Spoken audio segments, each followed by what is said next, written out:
Est-ce que je peux prendre une photo sur internet pour mon site ou mes réseaux sociaux? C'est une question qu'on nous pose souvent au SDI. Généralement, les chefs d'entreprise, les indépendants, ils ont besoin d'alimenter leur support, le site internet, leurs réseaux sociaux ou leur plaquette marketing. Et en général, ils sont très inquiets parce qu'ils se demandent de ce qui est autorisé ou non, quelles sont les bonnes pratiques. Est-ce qu'on pourrait décortiquer ça ensemble? Oui, bien sûr. C'est une question assez complexe, mais c'est important de se la poser parce qu'il y a des risques et c'est bien de les connaître. Donc aujourd'hui, on va tout vous expliquer pour ne pas tomber dans les pièges de l'utilisation des images que l'on peut trouver en ligne. Sur internet, les images, elles circulent librement, vous pouvez librement y accéder et les enregistrer sur votre ordinateur. Mais ça ne veut pas dire que vous pouvez les utiliser comme vous voulez. D'accord, donc si on comprend bien, ça veut dire que ces images, elles sont protégées, en quelque sorte. C'est ça. En fait, en droit d'auteur, l'utilisation et la diffusion des images est protégée si l'œuvre d'un individu est originale. Cela permet de garantir à l'auteur ou à la personne à qui il a donné son accord de l'utiliser, de la diffuser et de la modifier. Et comment ça se passe? Je comprends le principe, mais comment est-ce qu'on fait pour protéger cette image? Comment est-ce qu'il fait pour obtenir ce droit concrètement? Est-ce qu'il y a une procédure? Est-ce qu'il faut faire un dépôt? Ça fonctionne comme ça aux États-Unis ou alors en Angleterre, mais en France et dans l'Union européenne, plus largement, c'est plus simplifié. En fait, dès sa création, une œuvre originale bénéficiera automatiquement de la protection au titre du droit d'auteur, sans qu'aucune formalité ne soit nécessaire. Dans ce cas-là, l'auteur de la photographie détient les droits exclusifs sur son œuvre, le droit de reproduction ainsi que le droit de représentation. Donc si vous réutilisez une image que vous avez téléchargée en ligne sans l'accord de son créateur ou de son ayant droit, vous êtes tout simplement en infraction, c'est ce qu'on appelle la contrefaçon. D'accord, donc admettons que le chef d'entreprise il se retrouve dans cette situation, donc de contrefaçon. Qu'est-ce qu'il risque?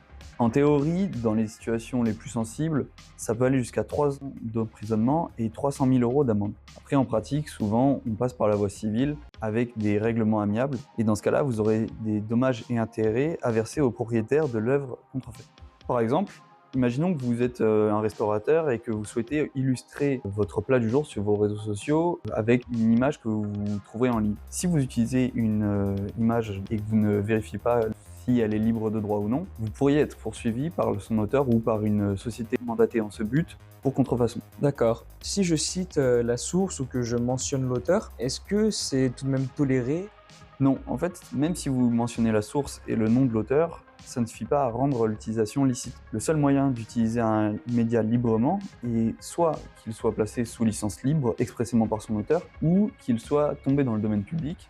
En France, c'est 70 ans après la mort de l'auteur. Et encore, parfois, il y a des conditions d'usage spécifiques. Dans tous les cas, vous devez absolument obtenir l'autorisation de l'auteur ou de l'ayant droit pour utiliser une image ou un média original. D'accord, donc si par exemple demain on a un chef d'entreprise qui prévoit de créer son site ou d'augmenter sa visibilité sur les réseaux sociaux en créant de nouveaux contenus, est-ce qu'il a des alternatives pour alimenter justement ses supports de communication?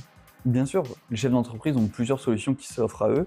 En premier lieu, le plus simple, c'est d'utiliser ces photographies ou celles d'un professionnel que vous aurez engagé pour vous faire des images. Autrement, vous pouvez aussi passer par des banques d'images en ligne comme Canva, Getty Images ou Shutterstock. N'oubliez tout de même pas que toutes les images ne sont pas libres de droit et que certaines demandent quand même des conditions, par exemple le non-usage à titre commercial. Ça arrive assez rarement, mais si vous pouvez identifier l'auteur d'une image, dans cette situation, vous pouvez directement lui demander les conditions d'utilisation de son image afin que vous puissiez l'utiliser. Donc voilà, si vous recevez un courrier ou un email par rapport à l'utilisation d'une image et que vous aviez des questions par rapport à ça, vous pouvez joindre directement notre service juridique pour que nous puissions vous aider.